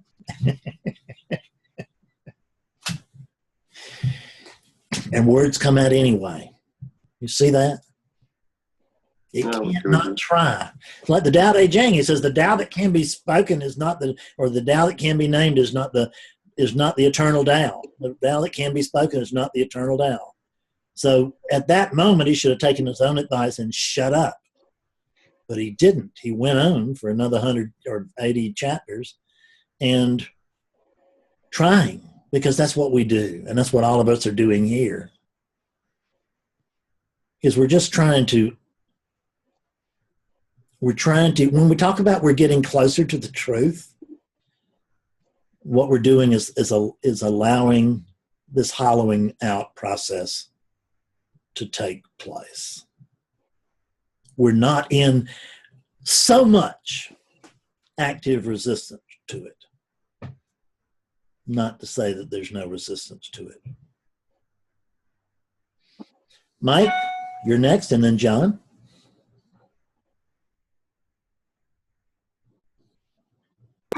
Hey. Hey, man. Yeah, I wish we could do a whole day on the emotions thing, or more than a day, obviously. And what Adam brought up reminded me of the phrasing that's now helpful for me, especially a lot in AA. They use the phrase "this too shall pass," but only after a lot of reading up on really honoring your emotions, that I realized though that, like he said, you have to if it's this too shall pass, but you're using that phrase to just keep pushing them past, they're going to revolve around, keep coming around and around. So they have to be embraced, and then whether they pass or not is immaterial because you're embracing them. So that's been helpful, and then wanting to bring up the idea of the intensity of that cycle of blame, shame, guilt. Like even kind of understanding that under one episode that I had, and it not necessarily helping. So I'm not sure that. So then feeling worse because the understanding wasn't helping me. Like my mom was sick, and I had a little snit fit about how she wasn't hanging the dish towel back up. So, so then that started. She's such a sweet woman, a nice woman, and blah blah blah. And you're such a jerk. Yeah, and then on top of that, the understanding that that's being self-involved, and I kind of get it, and so why can't I drop it? And I don't know. I guess maybe in the end that was going towards helpfulness, but it didn't help immediately. So that goes back to our discussions about how it takes time, I guess. Yes, because this is the problem of a lack of direct control. Yeah, so I wanted to bring that up just because I still have that memory, and just to, I don't know, this complicates the thing, that it's kind of honoring that one thing is actually covering up another thing. So with my obsession with the guilt over treating my mom that way, there's actually underlying other things going on about, there's a sense of sadness in her that was probably so hard for me to live with during life, that I just wanted to block whatever it is I'm still kind of blocking with that, and actually turn towards guilt. Just like with guilt, then I turned to drugs. So like one thing covering up another. So just going back to really honoring being present and maybe discovering patterns within patterns that way. Does that make any sense? Keep your eye on this for just a moment. This too will pass, this too will pass, this too will pass, but I notice it keeps coming back around. So this idea that it's going to pass, it's like this is smoke that just keeps moving around and around and around and around. And what we want in terms of passing is we want to allow it to move beyond this repetition. When it's actually seen through, the opposites drop, and that smoke will go straight up the chimney. Does this make sense? You feel that?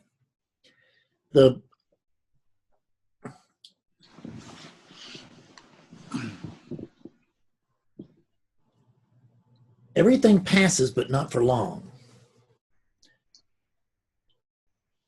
until it's seen through.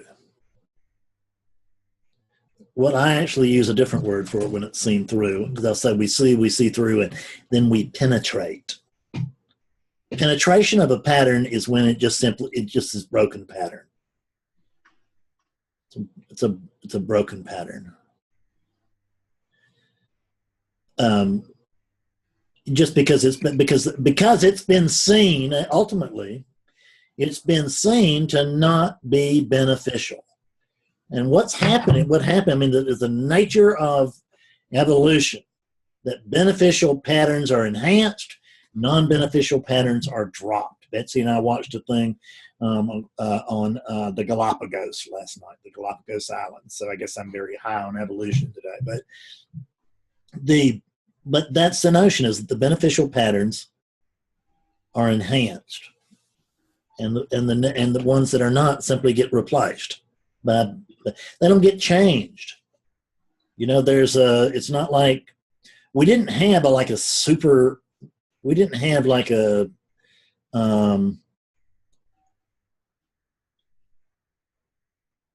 well, actually, I can't speak as a botanist or a biologist, or as a biologist. So what we see is that there are some very fast lizards, and then there are some, and then they have what they call legless lizards, which is where there's usually some little vestige of leg left, but it basically looks like a snake, but the biologist can tell us it's not a snake, that it's a legless lizard or whatever.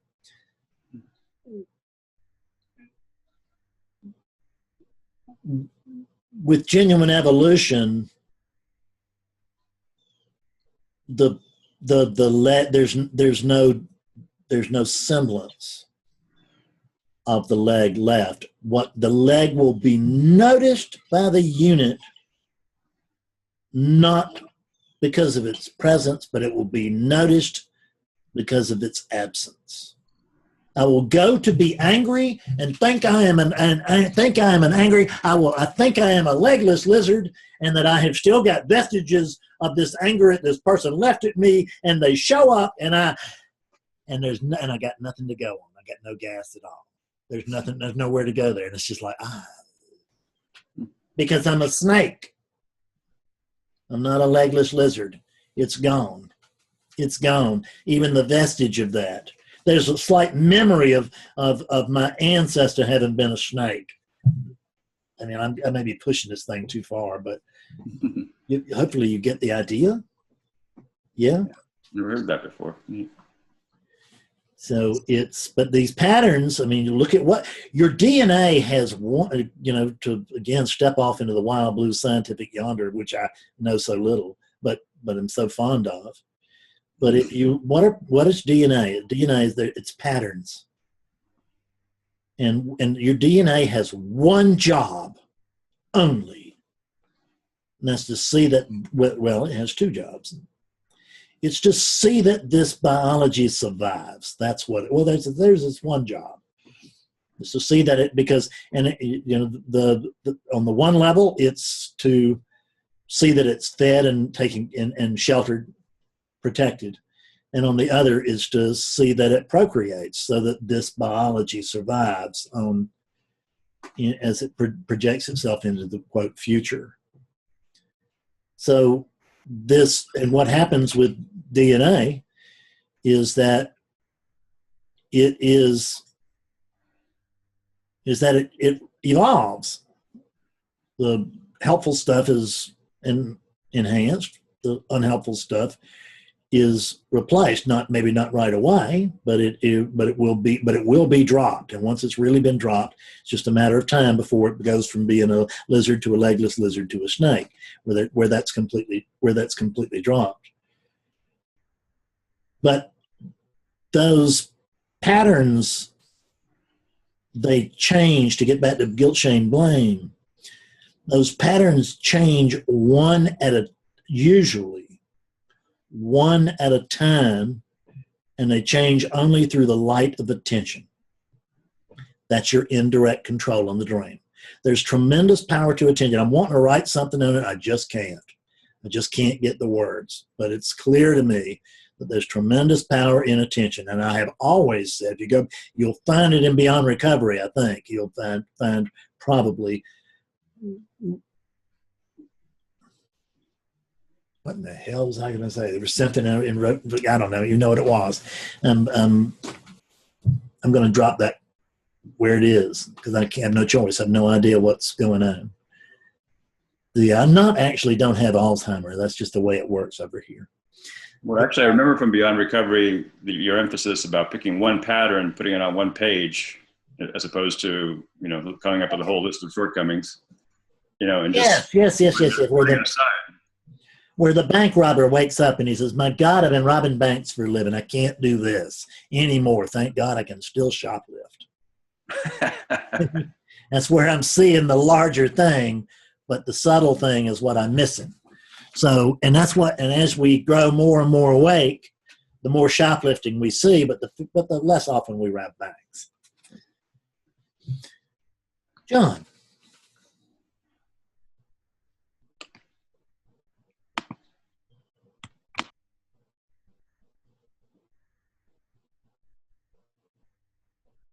So, Chris, you are probably going to hate having opened your mouth at all with all of this reaction to what you've been saying.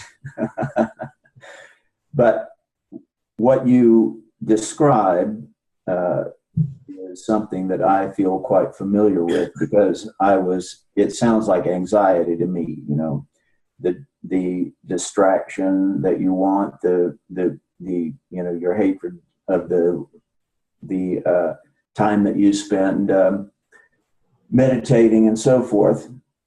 And since I've suffered from the same kind of thing, if you will grant me that, I'm going to give you a metaphor that made an awful lot of difference to me. I have no idea what makes a difference and what doesn't make a difference, you know. Probably, you know, nothing does, but things arise together. So I read this and it made a difference to me, and it helped me come to some kind of point that was helpful for me. And it was this: if all of your life you clenched your hand like this, then that would seem the normal thing. If somebody came along and said, the problem is not something that you make an effort to do, but really requires a relaxation, then it would seem as if some effort was required in order to make that go away. In point of fact, what's required is a slow relaxation, which is what attention and so forth that Fred was talking about means to me anyway, you know. And so what I suggest is keeping in mind the idea of relaxation as opposed to effort. You know, it made a difference to me. Maybe it could make a difference to you. Yeah, I like that, John. Go ahead, Chris. I was going to say, you know, my main concern was that, my God, I'm jumping in again and dominating this stuff. And so the fact that so many people had found that useful to riff off of is just fabulous. Yeah, you're not going to be able to done. I don't mind at all. I think it's fabulous that everybody, you know, the 3 people thought that was interesting. I'm like, oh, I'm overjoyed. So thanks to everybody for all your comments. And Chris just loves the attention of people talking about him. Right. And beyond that, it's just that was able to be a point of a riff is just fabulous. So yeah. So we none of us ever know what we're saying here or why. We say we come here because we can't not, and we say what we say because we can't say anything else. And sometimes it's brilliant, sometimes it's just what it is. Kathleen?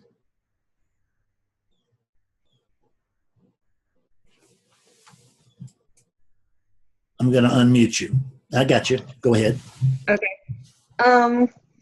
Yeah, I found it interesting thinking about the lack of free will, how much that helps with emotions, because, the emotions is particularly of guilt and shame, because that all implies responsibility.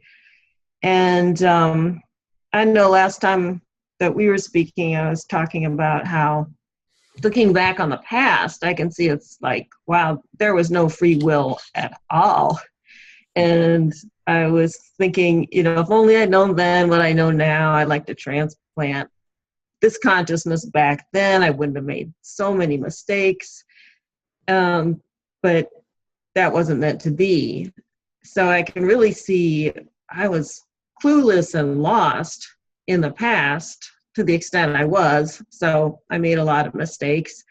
But there wasn't any free will, so I'm not responsible for those. And then it's also humbling to realize I'm also not responsible for any of the right choices I made.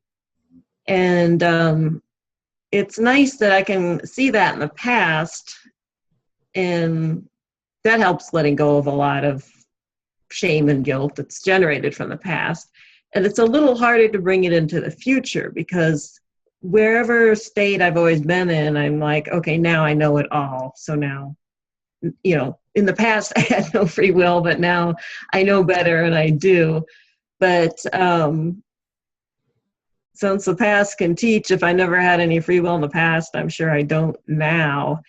And I also noticed that automatically, well, it's a very effective way to bonk me into the witness stage, because if I'm observing myself, it's like, well, then the unit's just doing what it does. And there really is no free will there.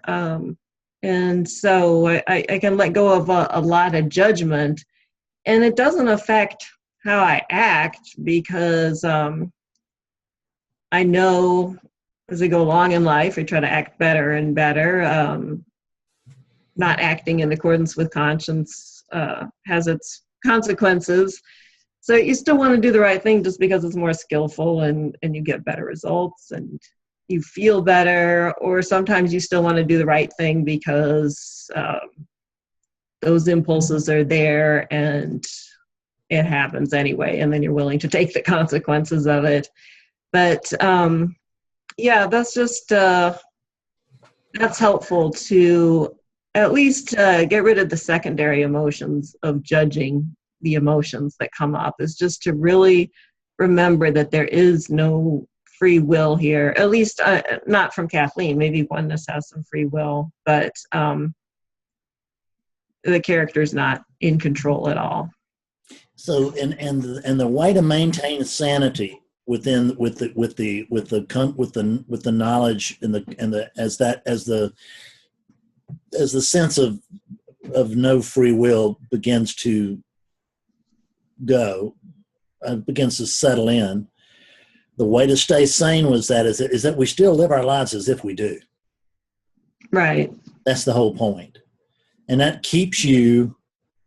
It just keeps ego from using this. Well, there's no free will anyway, so I may as well go ahead and rob that bank, right? It's not. That's you can use that quote knowledge as ego can use it as a tool to be corrupt, and it's certainly not what we're talking about. What we do though is that the willingness to see that. But by the same token, notice that take this one, for instance, is that this one's done some pretty terrible stuff, but it's owned up to it. It's done on a practical level. It's done whatever it could to make that okay. So that's not like, there's no free will, I wash my hands of it. There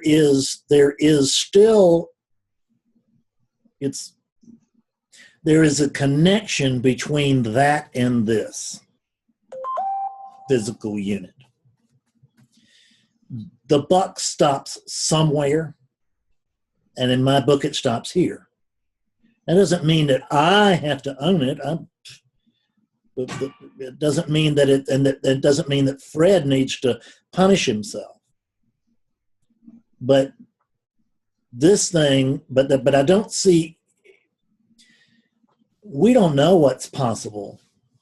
We don't know. This is where we talk about that, or I talk about that. There's that little inner quantum thing. Who knows what it is? But do I know that having this unit make amends doesn't make it come to be more skillful in the future? Now, where's the idea to do amends coming from? That's, in other words, so that's you can always trace this back to, in the philosophy, they said the one thing you can't say is, well, God did it, right? Because it's just not informative. So you can trace this thing back as far as you want, but on a slightly relative level, if if I can accept the fact that the buck stops here, and that the only thing that's stopping me from making amends anyway is my ego. And I know that ego has got to be diminished or truth can't fly here. So by going through that process, if I diminish the sense of Fredness, it's a win. And I don't have to do that by beating Fred up, but I don't do it, neither do I do it by being permissive. It's just a matter of, because that's what, again, we don't encourage, we don't vote for it. It's just noticing that it feels right to operate in a certain fashion. And I didn't make it, and tell you during my time, I didn't make amends in order to help out those people. I made amends to save my ass because I was absolutely convinced that if the patterns here were not changed, and I was well along schooled in patterns years before I woke up.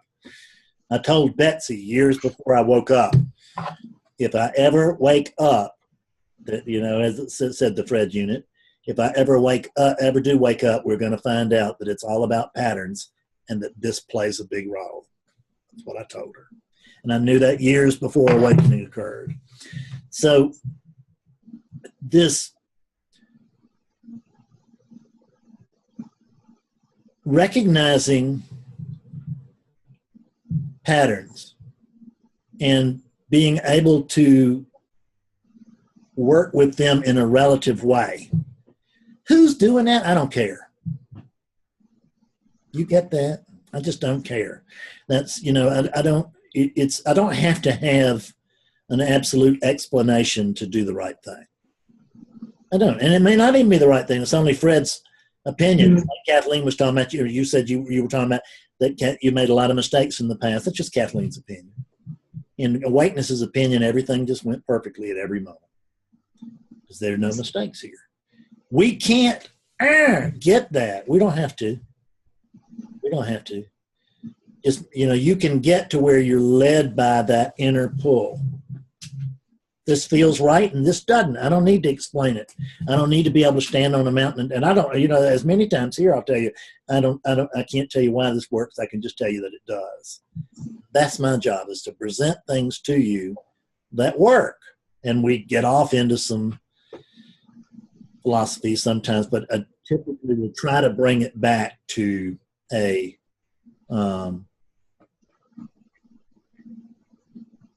practical level. And Robin's hand was waved, and then the Zoom crashed in Denmark, and that was Robin out of here. So we are at our time here. And these sessions are just terrific in my book. I hope y'all will continue to join me. I love them. I really do. I love all of you, and all of you love me. Some of you are not quite sure about that yet. You don't know it, as Byron Katie. Well, there's Robin. Since you made it all the way back, I'm going to go ahead and let you ask your question. Hello? Yes, do you hear me? I can now. My internet just broke down, so I have to change to my iPhone. I'm sorry. All this talk before, I was reading Gandhi's appendix to the Bhagavad Gita today, not because I've read the thing, I just stumbled on this. And he's talking a lot about not taking the credit for the fruits of our actions. And usually I always think about the positive things, but it's also the negative things. He says something like, let it go. It's all God's, the good stuff and the bad stuff. So as soon as you take credit for anything of it, the credit for the bad and the credit for the good, you're identifying with the unit. That's right. And there's the guilt, shame, blame cycle. That is an unconscious cycle. And we can't, when we move in to fix that symptomatically, we enter into the unconscious pattern. When we can observe that pattern, when we can witness that pattern from afar, then it's like the I want you to think of the word notice as being like a snake strike. Is that you notice something and you're right back. See, you notice it and you're right back. You don't notice it and say, oh, that's unskillful, you dumb son of a, right? It's not, you don't have to go there. You just notice it and you're right back. What's noticing this unskillful, because here's the whole key. What's noticing the unskillfulness is not part of, what's noticing that unconscious pattern is not part of that unconscious pattern. So awakeness has been brought into the picture, but can only stand there for just a second before it'll be overpowered by ego, and ego will now be expressing itself as that which is in contact with awakeness. And it's right, which is just a dangerous place to be. So I'm not in contact with awakeness, folks. I am awakeness, but the unit that I'm using here is not altogether skillful.